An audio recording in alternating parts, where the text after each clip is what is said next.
down. 19.4, big statement in very hot conditions. Now Brody's going to threaten this. We've got huge trouble here for Hill.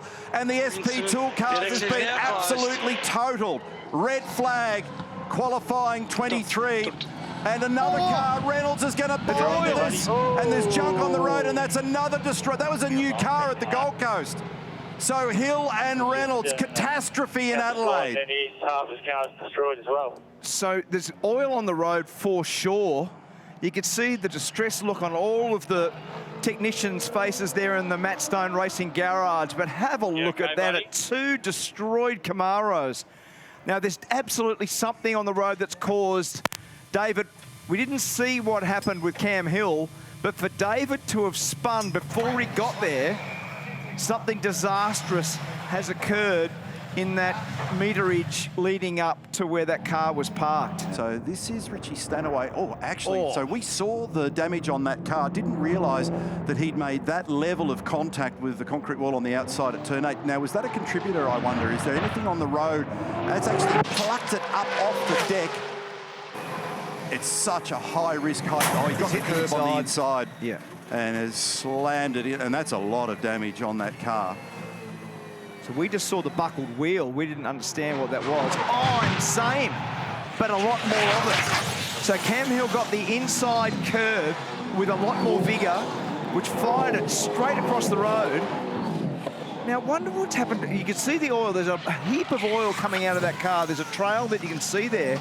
But I wonder what happened with David, because he must have gone in the fence by himself prior to that. Yeah, there may be some junk on the road, as you were suggesting. Here we go. This will tell a bit of the story.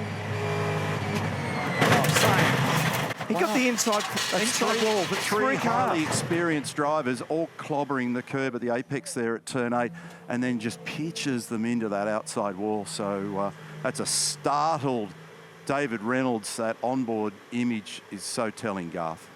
It certainly is, Neil, and it really shows just how quickly it happens. When you clip that inside wall, the journey to the outside wall happens in a heartbeat. I'm at Penrite Racing, and they've got a complete corner ready to put in the rear of Richie Stanaway's car. There's actually an upright, an axle, a drive shaft, the whole lot going into that car, and a front corner as well. So they're hopeful with this long red flag to rectify Richie's car. But I've never seen 3 drivers make the same mistake within the first, within 20 seconds. It's incredible. Underscores the level of pressure and intensity that's going on out there at the moment. It's interesting, you and I had a personal conversation after I had some fun down there before it turned 1, 2 and 3 observing. And the thing that, from an overarching standpoint, that I found really interesting was how on the edge everybody was down there in that previous practice session. Yep. There was nothing left. And so evidence of it here, unfortunately, turn 8 today. So the order, frozen in time at the moment as we eat into the red flag stop time. Will Brown, Cam Waters, Tom Randall and Brock Feeney as we continue to look at these replays, and David Reynolds in the tradie entry now about to collect the stationary Cam Hill car. Then it's Courtney, Payne, Love, Evans, Jones and Fullwood. So the Brad Jones Racing cars mixed up in there. Stanaway with damage that Garth has just described in 11th. Start to the weekend. And we've got trouble for Jackson Evans, and he's been bitten at turn 8. Red flag again in qualifying in Adelaide. And a disaster for the Kiwi and Brad Jones Racing with a hugely damaged car. Now, what will happen, because I don't know whether any of the lead competitors got across the line to do their time. Mostert was on a great lap. Waters was on a great lap. Matt Payne was on a great lap. Brad Jones there looking on. And that's a very, very big incident there for Jackson Evans. Huge accident in the SCT Logistics Camaro.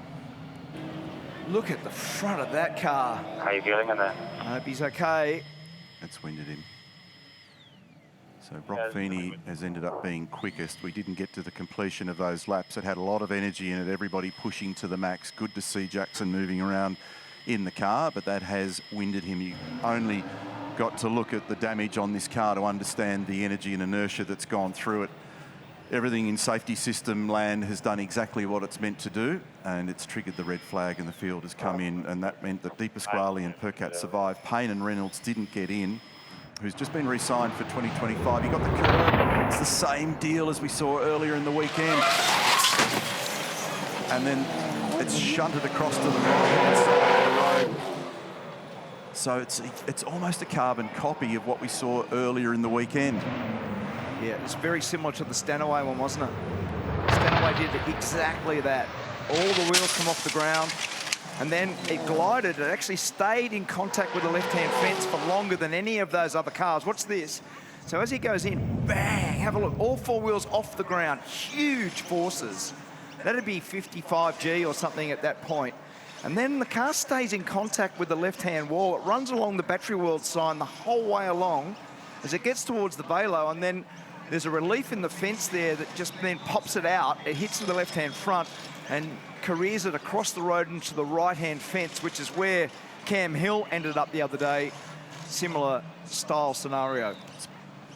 And that was Petter's Super Shock damper just separated from the car across the road. Left front wheels parted company. That's massive damage on that car that's going nowhere. And you can see the look on Brad Jones' face there a moment ago. He understands the financial implications of that. But eyes are on Jackson Evans at the moment to make sure that he's safely out of the car. The medical team are down there at the moment. It's going to take a little while to tidy this up. And unfortunately, very similar scenario to what we've seen earlier in the weekend with the turn in at turn 8, getting up on the ramp, clouding that inside wall, and the dismay in the garage at Brad Jones Racing evident there. And unfortunately, he's hit it so hard that it's flicked into the left-hand side of the road. Attention all teams, due to time remaining, qualifying session will not be resumed.